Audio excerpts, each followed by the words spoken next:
Quarterbacks took a pounding in 1977, and pass receiving yardage suffered. The NFL leader only had 870 yards. It's the lowest total in the 17-year history of the league's 14-game schedule and the 10-year history of the AFL's 14-game schedule. While some head coaches and others loved pummeling defenses, wide receivers did not. Steelers wide receiver John Stallworth finished with the fifth most receiving yards in 1977, 784 tough-earned yards, which is an average of only 56 yards per game. 1977 was Stallworth's breakout year. After only starting 15 games in his first 3 years, he started all 14 games and made the most of it.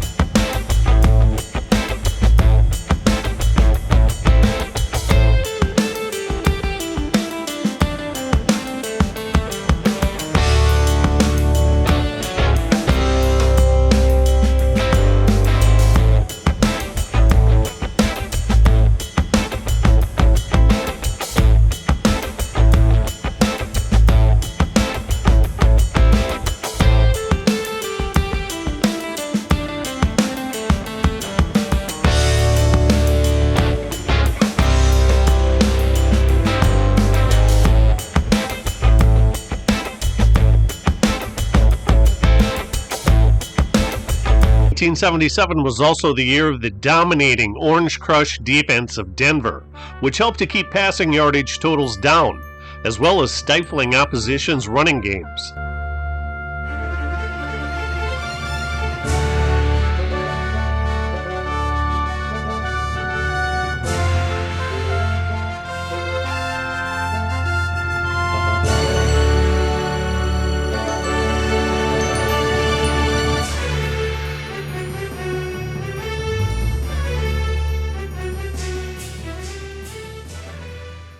Defensive end Lyle Alzado made first-team All-Pro and was second in the NFL's Defensive Player of the Year award to fellow defensive end Harvey Martin of the Cowboys.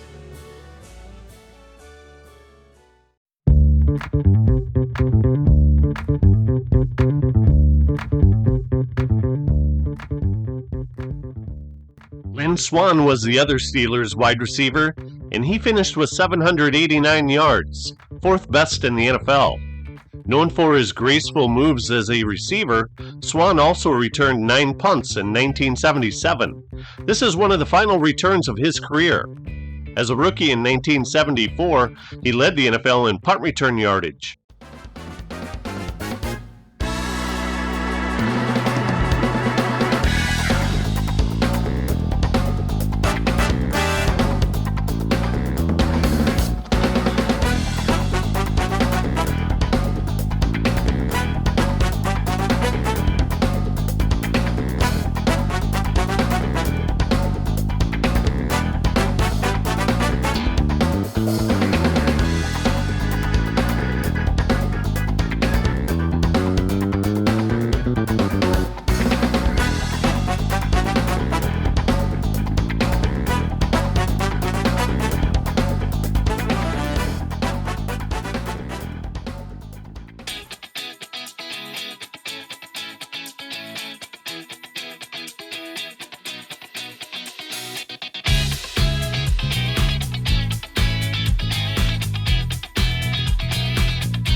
In 1977, the Atlanta Falcons studied the storied Purple People Eaters defense and experienced great success with their defense, which was nicknamed the Grits Blitz.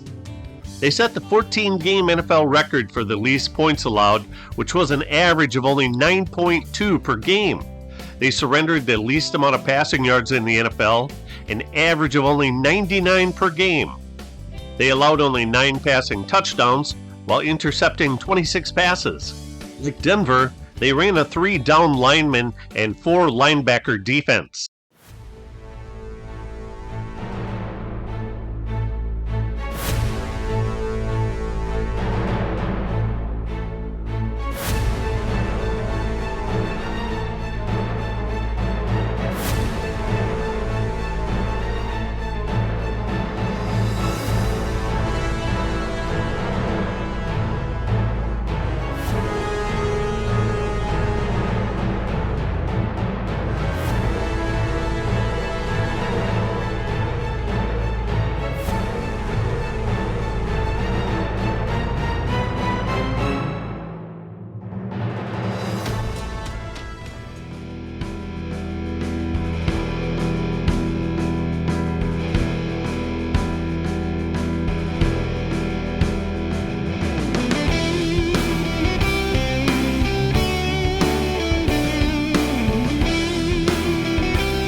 Hardly anyone would have guessed that James Scott had the third most receiving yards, 809.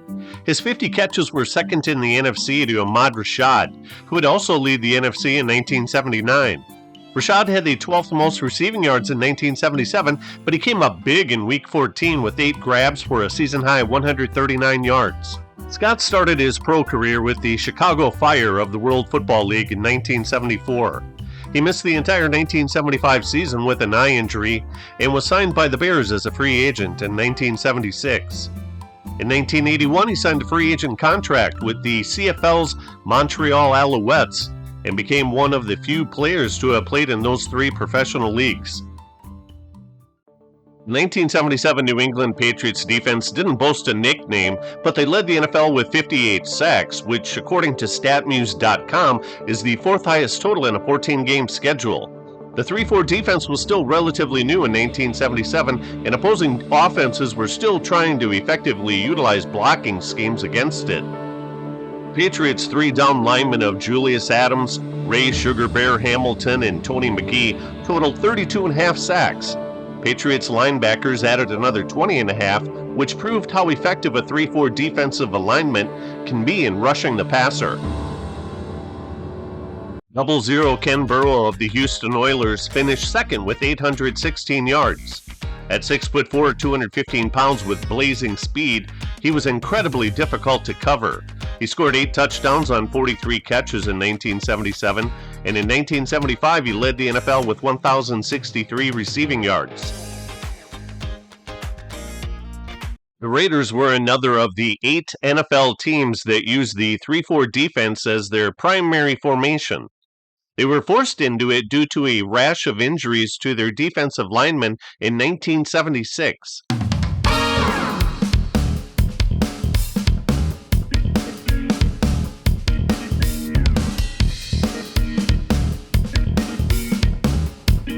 Browns guard Robert Jackson and Mean Joe Green have a varying opinion of what constituted a holding penalty. There was no way that Cardinals guard Bob Young was going to commit holding with that club. Dwight White petitioned an official to call a holding penalty that was clearly missed and should have been called. I'm not going to even mention what Oilers head coach Bum Phillips had to say about it. Yeah, there was a lot of grabbing and holding going on in 1977, and during the offseason there were rule changes that would greatly benefit the passing game thereafter. Guidelines for offensive holding were relaxed, as pass blockers were permitted to extend their arms and open their hands. Subsequently, more teams changed their defensive formation to a 3-4, partly because blitzing linebackers are more difficult to hold than pass rushing down linemen. Other enormously impactful rule changes were that defenders were entitled to only 1 bump of a receiver once he got off the line of scrimmage, and no longer was contact allowed after 5 yards beyond the line of scrimmage. Previously, defenders could make contact all the way down the field until the ball was thrown. Passing yardage totals went through the roof, and fans loved it.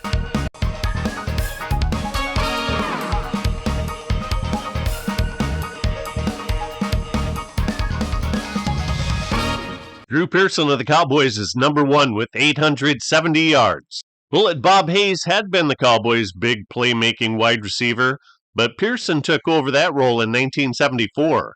He was an undrafted free agent out of Tulsa University in 1973 who would acquire the nickname Clutch due to his propensity for making big plays in big games. In 1977, he made the first-team All-Pro for the 3rd and final time in his Hall of Fame career, which was capped off with the Super Bowl victory at the Louisiana Superdome. The second lowest receiving yardage total in the 14-game schedule was Harold Jackson in 1972 with 178 more yards than Pearson.